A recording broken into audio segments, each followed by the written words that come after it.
Mesdames et messieurs, je vous remercie d'avoir répondu à notre appel pour ce séminaire de travail qui est un moment important.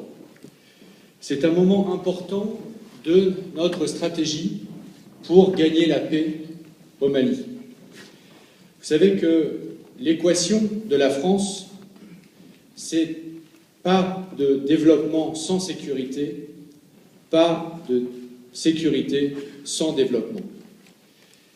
Il n'y a pas de développement possible quand une grande partie de votre territoire était occupée par des groupes terroristes. Mais il n'y a pas non plus de sécurité dans la durée s'il n'y a pas de développement économique qui permette d'augmenter le niveau des échanges, d'augmenter le niveau des richesses partout sur le territoire. Personne ne peut évidemment se satisfaire du fait qu'aujourd'hui, vous le savez aussi bien que moi, le revenu moyen au Mali est d'à peine plus d'1 € par jour. Et donc, dans cette grande équation, la France intervient dans 3 fronts. Le premier front, c'est bien évidemment le front militaire. Le ministre Traoré vient d'en reparler, et je sais que vous avez soutenu l'intervention française à la demande du président Traoré, et je vous remercie aussi pour cela. La deuxième dimension, c'est évidemment la dimension politique.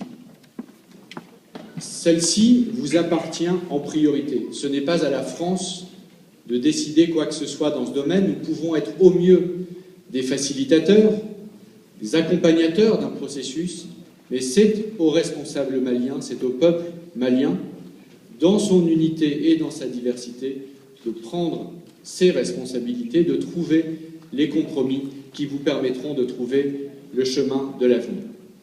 Et la troisième dimension, c'est bien évidemment celle du développement. Et c'est de cette troisième dimension dont nous allons parler plus longuement aujourd'hui. Cette troisième dimension du développement, là encore, nous la prenons à travers plusieurs initiatives.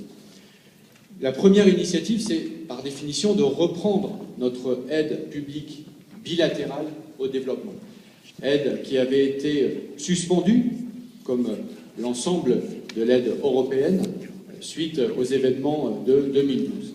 Nous avons repris en février notre aide publique. L'Agence française de développement est revenue sur le terrain. Un nouveau directeur a été nommé. J'étais moi-même, le jour de la reprise de notre aide, à Bamako, pour voir concrètement les projets qui allaient être refinancés. Aujourd'hui, le travail de l'Agence française de développement sur place, c'est à la fois de reprendre les projets anciens, mais bien évidemment de voir si de nouveaux projets sont nécessaires compte tenu de l'évolution de la situation. Deuxième aspect de notre politique en matière de développement, c'est de mobiliser la communauté internationale. C'est pour cela que nous organiserons, dans un mois maintenant, mi-mai, à Bruxelles, une grande conférence internationale des donateurs pour financer les besoins de développement du Mali dans les prochains mois et les prochaines années. Et nous parcourons le monde pour mobiliser la communauté internationale de façon à ce que notre réponse collective soit à la hauteur des besoins du Mali.